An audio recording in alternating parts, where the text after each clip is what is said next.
So, Teenage Mutant Ninja Turtles Mutant Mayhem came out, and as someone who loves animation, I went to go see it. Thanks to my AMC Stubs card, I got to see it early, and I figured, why not? So here are my thoughts on the film. And, since the movie is still new, I want to be clear, this video will contain spoilers for the film. I repeat, this video will contain spoilers for the film. Go watch the movie before watching my video, or if you don't care. Before I get started, as I've said in the video's title, I'm not a fan of the TMNT. I don't dislike them, but they're a franchise I never got into. I was always aware of the series growing up, but all I really know are the four brothers, Donatello, Michelangelo, Leonardo, and Raphael, and how they're ninjas, raised by a rat named Splinter, and are friends with April O'Neil. That's it. I don't know anything else about the series. The only exposure I've had is casual knowledge of the games, like Turtles in Time and Shredder's Revenge, memes, the 2012 CGI animated series on Nickelodeon, and the 2018 2D animated version.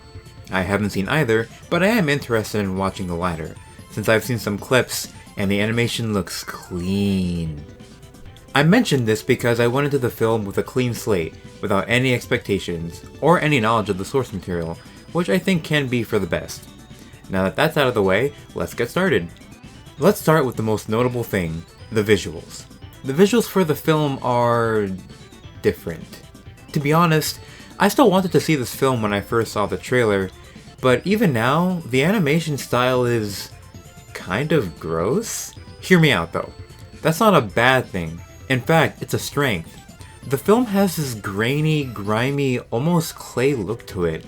You can clearly see the inspiration taken from Spider-Verse with its blend of clay-like CGI with 2D visual effects, differing from the painterly strokes of Puss in Boots' The Last Wish, and even the blend of 3D 2D style of Spider-Verse itself.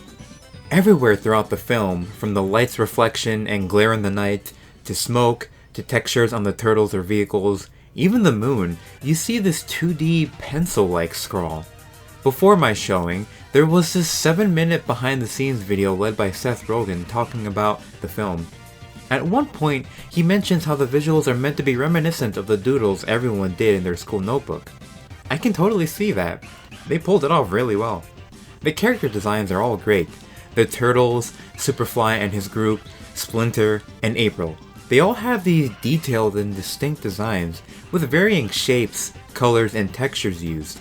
Heck, nearly all of them have lines that go beyond their character borders that resemble sketch lines. You'll know what I mean when I see it. The human characters are well designed too. The humans in this film look, how shall I say, a bit disfigured? Kind of ugly even. They look like Rick and Morty background characters with their uneven eyes, ears, and chins. They're a bit hard to look at, but it's different. It's a deliberate stylistic choice, and the film runs with it. The film's visual style can be a bit much, and I don't think everyone will enjoy it. I didn't initially, but it's an intentional stylistic choice, and it grew on me. The movie was pretty funny too. A lot of the humor was dialogue driven, and the film makes a lot, and I mean a lot, of pop culture references. They make several references, from various actors to other pieces of media. Heck, they even name Shrek, Attack on Titan, Megamind, and Avengers Endgame.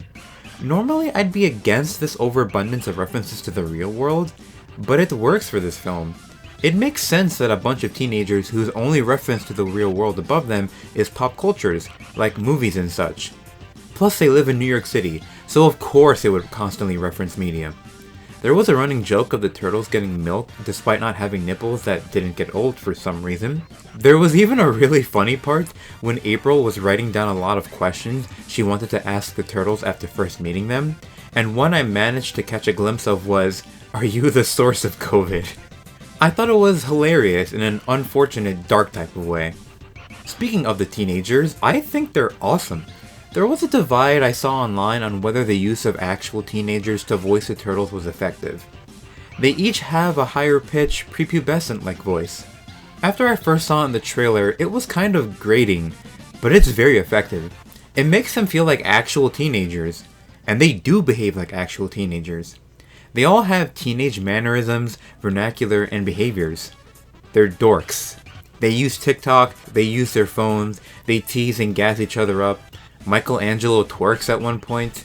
They even use the words Riz and sus unironically. It's all very annoying, awkward, and cringy, but it works. They feel like actual teenagers you'd see out in public. They feel like how I was when I was a teenager. My favorite is Donatello, since he watches anime, and the fact that he uses the attack the Titan on the back of its neck technique from Attack on Titan for the final battle is actually so sick. The numerous references they make to media makes the world, despite being New York City, feel real, if that makes sense. It helps add to the world building too, as if they experience life as we do, following and picking up on trends. There were also a number of surprisingly touching emotional scenes with Splinter and the Turtles. You see the journey he takes from being a simple rat to the adoptive father of the Turtles. You really see the struggles and joys he has from raising them, and he wants nothing but the best for them.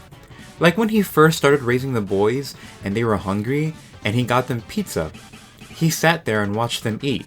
Maybe the pizza was all he could afford, and so he got it, to satisfy their hunger in that moment.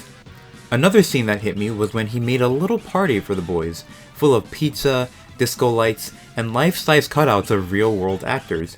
He did it because he knows the boys want to experience the surface, but he forbids them for their own safety, having experienced ridicule and aggression from people firsthand. So he makes a sacrifice to bring the surface to them. He even says he'll be their waiter for the night. It's simple.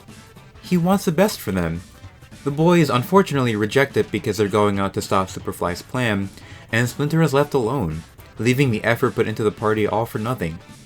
He's a parent trying his best for his children. He wants to do what he can, but is blinded, to a degree, by his own fears and life experiences. It reminded me of my own mother, and the sacrifices she made when she raised me on her own. I'm probably looking too much into this, but I saw my mother in Splinter, and I saw myself in the Turtles, and how sometimes I take what she does for granted, even if she wants the best for me. And another thing, seeing Splinter learn to grow, accept, and move past his mistakes was really compelling. Both he and Superfly hate humans, having been mistreated, othered, and outcast by them. But as Superfly puts it, they both hate humans, but he, referring to Splinter, is the only one being a punk about it. And this bothers Splinter. He realizes that his own prejudice towards humans, despite being justified based on his experiences, will only lead him down a dark and violent path. He saw what he could become in Superfly. It was a layer of depth I wasn't expecting. I also enjoyed that members of Superfly's group weren't actually malevolent and didn't actually want to follow through with his plan of literal genocide. They just wanted to be accepted for who they are, so they all banded together to stop him. The film's story was, despite being a story we've seen a number of times, really well done.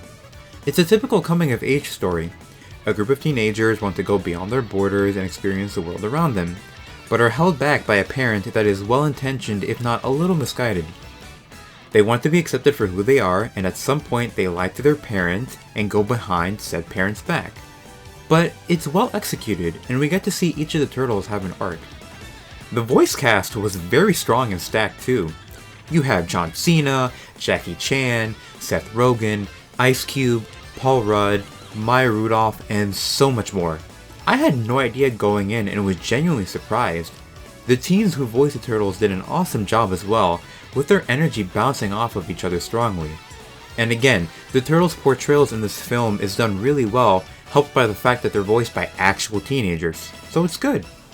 Another great thing I loved was, during the ending battle, after April reveals to New York City that the Turtles actually want to help stop a giant mutant Superfly, the people of the city come together to assist the mutant in defeating him. They pass the mutant antidote from one to another, getting closer and closer. They drive vehicles into his legs, throw things at him to distract him, and more. It showed the city coming together for a common goal, and it reminded me of the scenes of the city helping Spider-Man in the first Sam Raimi Spider-Man movie and in the first Amazing Spider-Man film. Apparently there's also a Mrbeast cameo,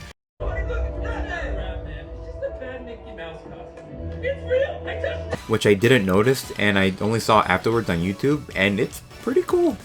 A thought that crossed my mind was, when Splinter mutated from a simple rat into who he is now, he basically gained sentience, right? Like, he touched the ooze and then grew in size, became bipedal, and was able to think? Can you imagine that? The thought of being gifted sentience and intelligence out of nowhere where one didn't have it before, that's horrifying. Some real existential stuff. In the mid-credit scene, there's a scene where the executive Cynthia, who wants to get the Turtles to make her own mutant army, says to bring in someone else, and you see Shredder. Again, I'm not a TMNT fan, but when I saw him on screen, I got chills. Ooh, it was so good. The music was excellent as well. The score by Trent Reznor and Atticus Ross complement the scenes, and there are some retro-style pieces that I'm sure are callbacks to the NES and SNES games. My only gripe with the movie were the scenes of April vomiting. She got nervous on camera and vomited out of anxiety, and it's brought back again for a joke later in the film. It's a little drawn out for me, and it just doesn't land. I don't find vomiting jokes funny, and this felt really gross. Hey, this is me going off the script just because I forgot to write this in, but another thing I really didn't like about the film was, despite the really cool design of the giant mutated Superfly in the ending battle of the movie, I kind of didn't like how his body was comprised of a bunch of smaller animals. His feet were made of horses, and I think on his left arm, it was made of just a bunch of other animals, and his fingers were made of narwhals. I think it's really cool, don't get me wrong, but it has, it kind of, I don't know, it just has elements of body horror that don't really vibe with me. Again, I think it's, and it kind of reminds me of the rest of the film, where the style is kind of gross, but I don't know, like it's distinct and it's different, but it's gross overall, and it's just kind of unsettling. So that's kind of it. Oh, I also had an issue with the person sitting right next to me. They brought their child to the theater. This kid must have been like 3 years old, and they made enough noise at various points where I was distracted from the film. His mother gave him her phone to watch videos with sound loud enough for me to hear. Look, I get it. They're a child, and I know it's a kid's movie, but this kid is a toddler. Someone is trying to enjoy the movie, but can't because some child is playing videos and crying and making noise and bothering everyone. Why would you, an adult, spend your own money for tickets for a film your child isn't even going to pay attention to, let alone you pay attention to, since you have to deal with him, stopping to lower the volume every time he plays something, and passing him back and forth between your partner? Don't bring them to the theater when they'll be a liability and a distraction. I don't care what your circumstances are. Figure something out to get someone to watch your child since you're clearly only there because... Overall, this movie was great. I went in with no expectations and left having had an awesome time. Since it was an early access event, I even got this cool poster, Donatello-style mask, and a little booklet going over the history of the TMNT, which is honestly a godsend, being that I know nothing about them. I'm sure there were a ton of fan service and Easter eggs in the film, and if there are, I didn't catch them. Feel free to share what they are. What did you think of the film? Let me know in the comments below. Make sure to like and subscribe while you're at it. That's gonna be it for me. Stay safe, take care, and until next time, have yourself a damn good one.